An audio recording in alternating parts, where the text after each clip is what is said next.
Christina from Travels with Ted, and today I'm answering your questions. Teddy, be quiet. Come on, up if you're getting up.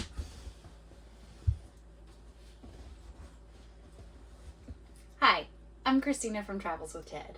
This is Ted, and today I'm answering your RV questions. I recently posted an Ask Me Anything on our Facebook page, and these are the questions I got.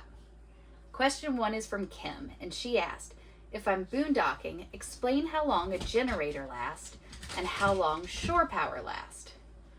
Well, this is one of those annoying answers of it's really going to vary. How long a generator lasts is going to depend on two things. One, it's going to depend on the generator you have, what's the wattage of that generator, what type of fuel does it use, how much fuel capacity does it have. And then the second factor is also how much power you're using. If you're using an air conditioner from your generator, it's going to last a lot less than if you're just running a couple of small appliances like plugging in your laptop and using your coffee maker. Now then, how long shore power lasts was the second part of this question.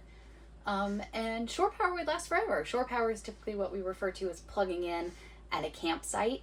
And of course there's limits on how much power you can use at a time, like there would be in any house. But as long as you're plugged in, your battery will keep getting recharged and you'll continuously get power into your RV, so you can use it for as long as you're plugged in.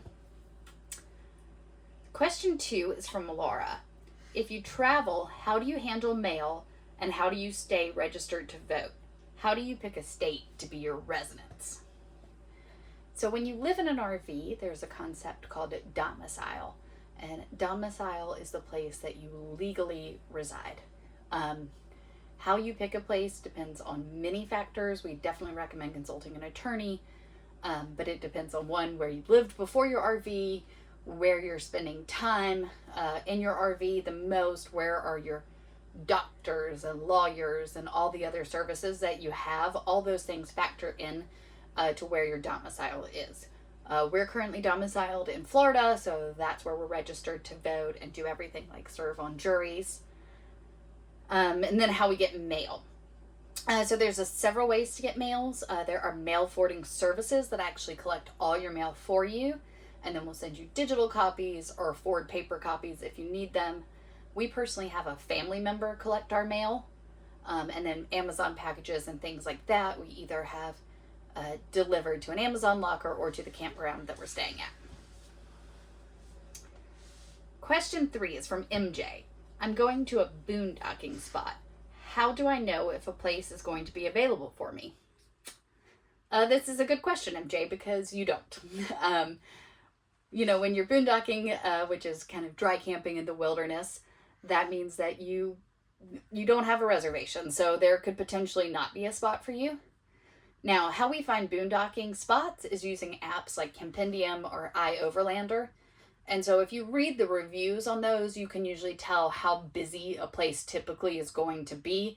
So you have a sense if there's usually a spot open or if you're going to need to get there early on a weekday to try to scout out a spot. And when you're boondocking, you always need a plan B and maybe a plan C of places you'll stay if there's not a spot available in your first selection. Pause and cut.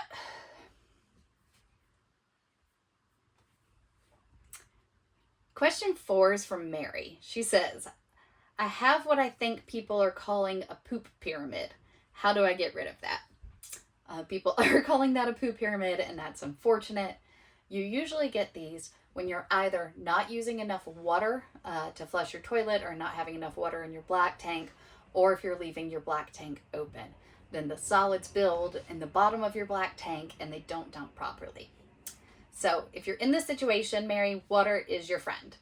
So the first thing I would do is fill up your black tank with as much water as possible, either through your black tank flush or through the toilet, and then put in some holding tank treatment and try to leave that in for a day or two so it has time to start to break down the solids in the water, and use warm water for this if possible. Then you're going to open it and dump it, and hopefully some of that will come out. And then you're going to use the black tank flush on your RV and continuously flush that out until the water coming out of your black tank is completely clear.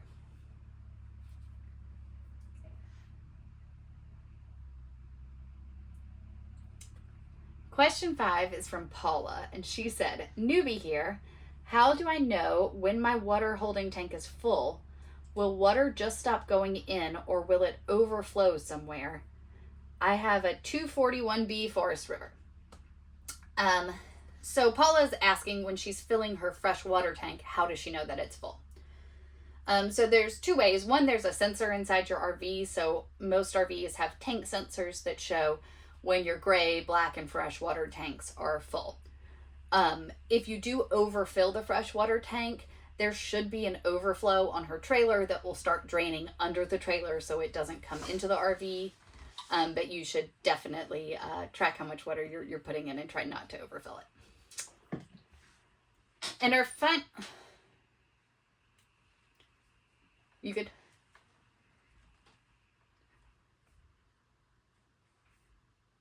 And our final question is from Ray.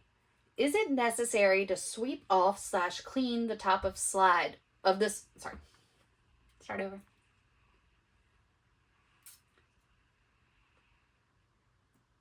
And our final question is from Ray. Is it necessary to sweep off / clean off the top of the slide before bringing the slide in?